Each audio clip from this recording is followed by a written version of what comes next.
National games के opening ceremony की शुरुआत कुछ देर बाद ही हो जाएगी और एक बार फिर 7 साल का जो इंतजार था वो खत्म होगा। भारत में फिर से खेलों का आयोजन होगा। गुजरात मेजबानी कर रहा है।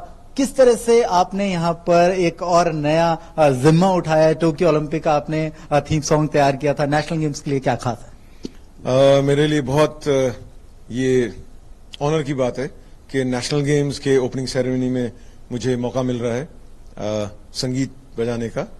और मैं चाहूंगा कि मैं जिस तरह के गाने इस सेरेमनी में गाऊंगा वो इंस्पिरेशनल गाने हैं, जो स्पोर्ट्स के जो लोग हैं उनको इंस्पायर करने के लिए, जैसा मैंने ओलंपिक का जो ऑफिशियल थीम था हिंदुस्तान का वो बनाया था। और मुझे बड़ी खुशी हुई थी कि इस बार हमारा गोल्ड मेडल आ गया उसमें।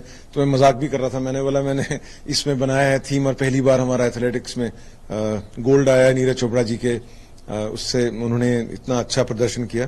तो यहाँ नेशनल गेम्स हो रहे हैं 7 साल के बाद, तो I am really proud to be part of it and I am going to be singing a few songs for the people, for the sports people and I want to thank the CM साहब जो हैं यहाँ के गुजरात के, और of course हमारे PM साहब मोदी जी जिन्होंने इस कार्यक्रम को इतना भव्य बनाया है और वो खुद भी उपस्थित रहेंगे कार्यक्रम में। तो I am really honoured to be here.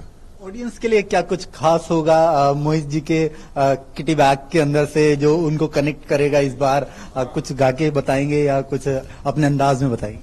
जी, गाऊंगा तो नहीं, क्योंकि मैं चाहूंगा वो थोड़ा सा सीक्रेट रहे अभी, और जब लोग देखेंगे तो मेरे बहुत सारे गानों को लोगों ने बहुत प्यार दिया है।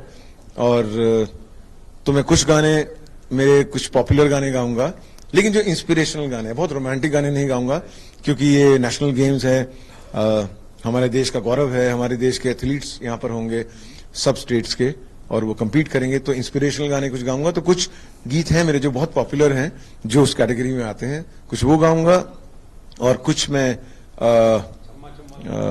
नए गीत भी गाऊंगा, जो कि उम्मीद करता हूं कि लोगों को पसंद आएंगे। खेलों में भारत एक नई बुलंदियों को छू रहा। आपने जैसा कहा कि टोक्यो ओलंपिक में 100 साल का सूखा खत्म हुआ, एथलेटिक्स में नीरज चोपड़ा ने जैवलिन को नया जन्म दिया। वाकई में इत्तेफाक रखते हैं और अब देखते हैं कि आगे आने वाले जो हमारे ईयर्स होंगे वो और डायनेमिक होंगे। जी बिल्कुल, मुझे लगता है कि इंडिया में जो है पोटेंशियल बहुत है, हमारे पास टैलेंट बहुत है, और स्पोर्ट्स में हमारे यहाँ के जो खिलाड़ी लोग हैं वो बहुत मोटिवेटेड हैं। और जैसा कि जब मैंने वो ओलंपिक्स का थीम बनाया था, तू ठान ले, कई मुझे जो खिलाड़ी मिले, बहुत पहुंचे हुए जो खिलाड़ी हैं, उन्होंने मुझे कहा कि हम ये आपका गाना सुनते हैं, गीत का नाम है तू ठान ले, तो मतलब ठान लेते हैं जब खेल से पहले इस गाने को सुनते हैं।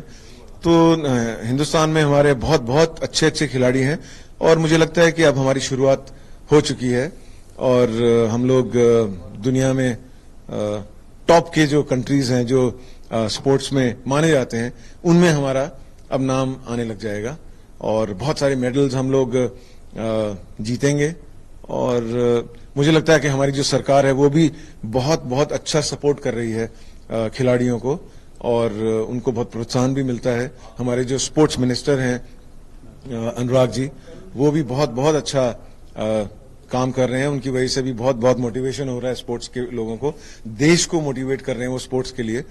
तो मैं बिल्कुल, मुझे लगता है कि हमारा देश खेलों में जो है बहुत प्रतिभाएं निकल के आएंगी और बहुत आगे जाएगा। तो ये थे मोहित चौहान जो बता रहे थे कि वहां पर जो नया इनके द्वारा तैयार किया गया सॉन्ग्स है वो ना केवल जबरदस्त परफॉर्म करेगा बल्कि लोगों के अंदर एक नई इंस्पिरेशन पैदा करेगा।